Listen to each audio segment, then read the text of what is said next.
Mercer at breakfast. BBC Radio Berkshire.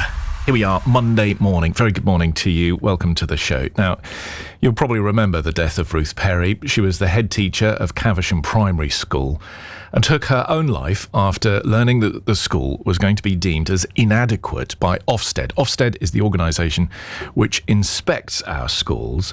Now, an inquest at the end of 2023 said that Ofsted's visit and result had been a factor in her death. Until now, inspectors awarded schools a headline grade, a one-word judgment like inadequate.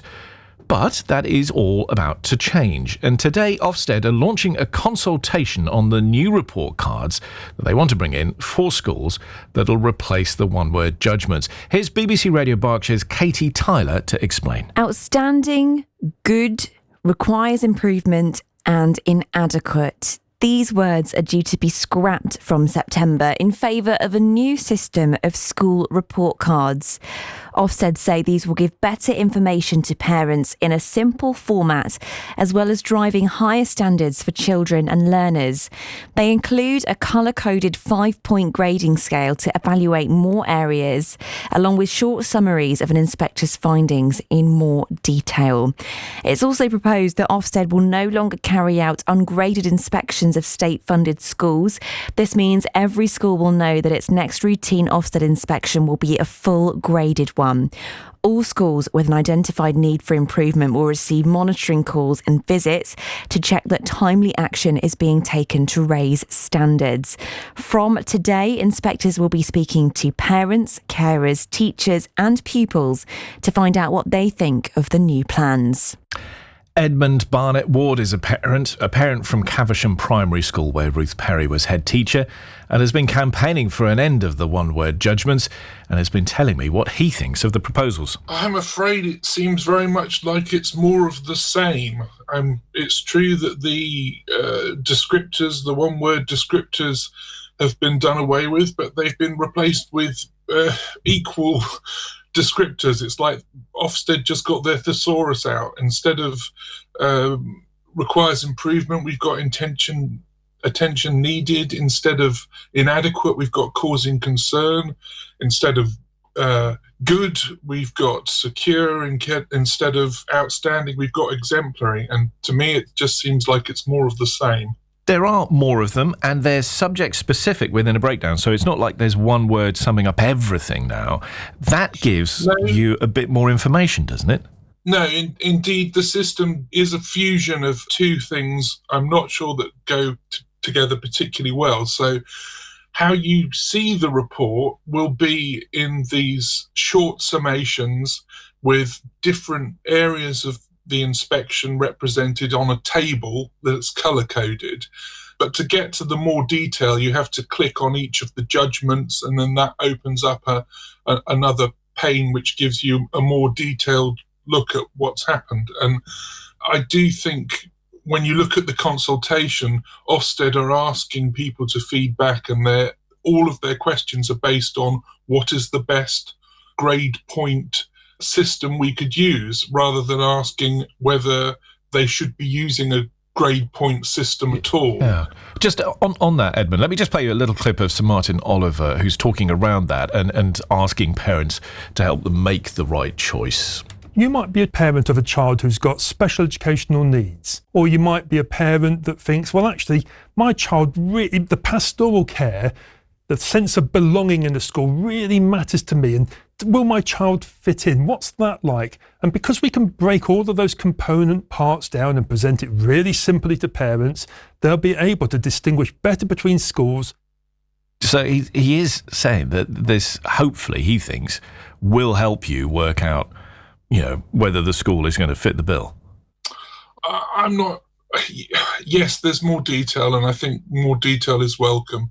And there's undoubtedly things within these changes that do seek to deal with issues that Ofsted has had in the past. But the thing that I just keep coming back to is whether the system is able to relieve pressure from head teachers. Are head teachers still going to be in the same position that Ruth Perry was in when she faced the loss of her school? And what would you want instead?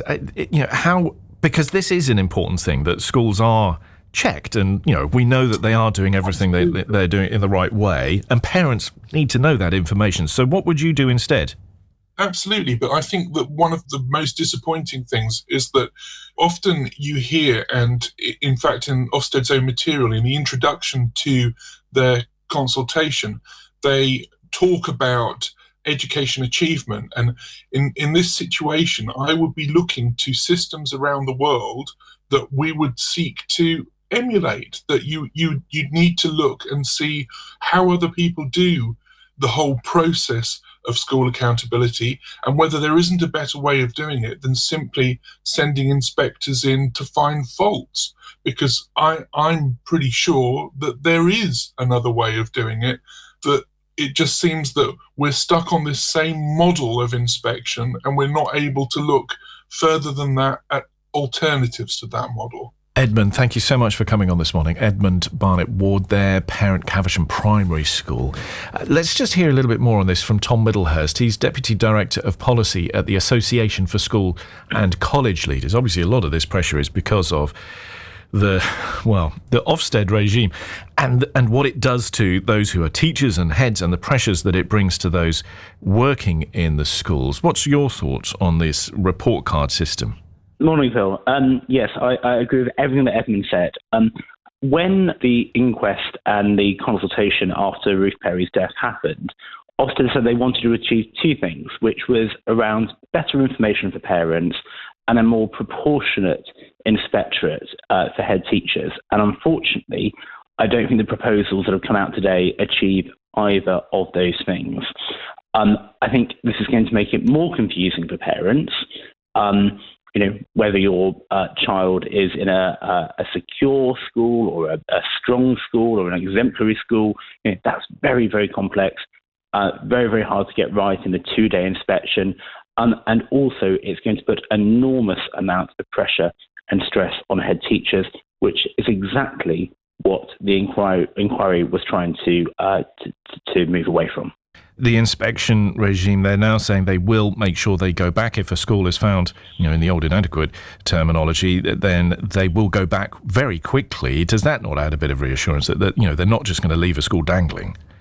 Well, I mean, it's great that they'll go back and look at that, but alongside the accountability that comes with Ofsted, which our members really, really welcome, we're certainly not saying that Ofsted should be abolished or anything like that.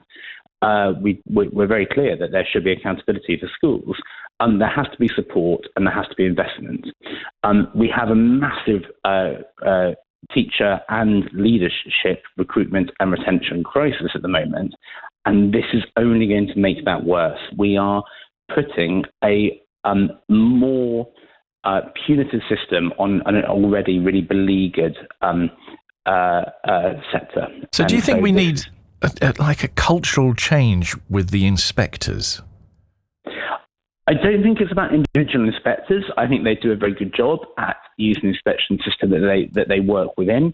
I think it's about the system as a whole, and we need to rethink about it as providing exactly, as Edmund said, the support they need to improve. And that's what's really missing from today's announcement. Tom Middlehurst, Deputy Director of Policy at the Association for School and College Leaders there. His Majesty's Chief Inspector, Sir Martin Oliver, said that today's proposals are designed to raise standards and improve the lives of children. He adds that it gives parents more detail and hopes that it'll reduce the pressure on professionals. And you can get involved in the consultation itself. It's open now and on the Ofsted website. There's a survey for you to fill in. Lots of this in all of the newspapers this morning, and you can read more about it on the BBC News app. Phil Mercer at breakfast. BBC Radio Berkshire.